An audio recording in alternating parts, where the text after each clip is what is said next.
The piece is called One Day Tehran, and it was written in 2009. In the summer of 2009, I was in Iran, for 3 months. And what happened there, basically, the presidential election was happening, and it was the main fight was between a reformer, said Mir Hossein Mousavi, and Ahmadinejad, who was the representative of the hardcore, Islamists. And after the election results was announced, Ahmadinejad won the election basically with 64% of the votes.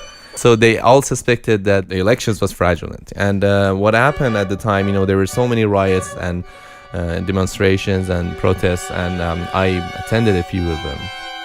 And at the time, I was so impressed with this huge population of people, huge number of people, walking together for the same purpose, coming from totally different backgrounds and everything. I was so inspired, and it was crushed by the Iranian government at the time. People were beaten, as I said, they were tortured, prison, and some of them are still in prison.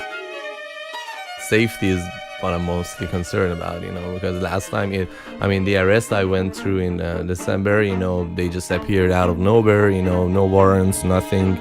They were just carrying guns, and basically they abducted me. That's what they did. And that's how they do it, when they want to intimidate you, And I am intimidated, I would say. The beginning of the piece starts, actually, with Gillian and I. So I had this very high hope that it would be great, and then the first 2 notes were totally fell apart. But then after that, we really quickly got into the right groove. And the way we worked on it is we sort of ran through the piece, but doing section by section. And if something was great, we kept going and smiled at each other. And if something was not so great, we would stop and work or talk about how we were going to handle it.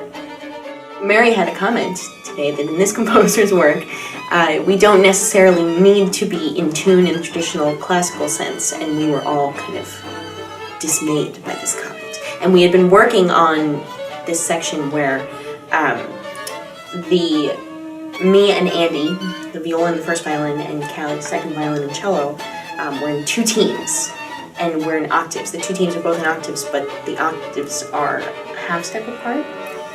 And so naturally it just sounds out of tune. So with Mary's comment that wasn't even supposed to sound in tune in the first place, it just blew our minds. I think we had a good folk moment in the third movement. There's this gorgeous viola melody that happens, and then it starts getting layered with a second violin melody and then a first violin melody. And we did it first kind of how we would naturally approach it, which is sort of classically. We were pretty strict with the rhythms and had kind of the vibrato that you learned in school. Then we did it a second time and thought more about listening to each other rather than being rhythmic, and all of a sudden it came together in a totally new way. So it was actually less rhythmic and maybe less lined up. More unpredictable. Yeah, but the unpredictability made it kind of pop. I wanted to write a piece about the whole, the events thing after the elections and presidential election events.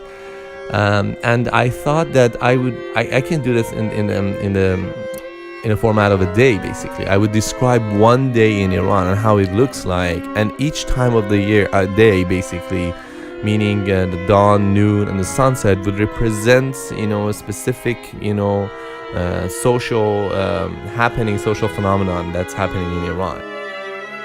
I don't belong to any specific political party or I'm not even interested in politics. What I'm trying to say here, in the format of my music, basically as a medium, as a protocol, is just to tell what I've been through myself.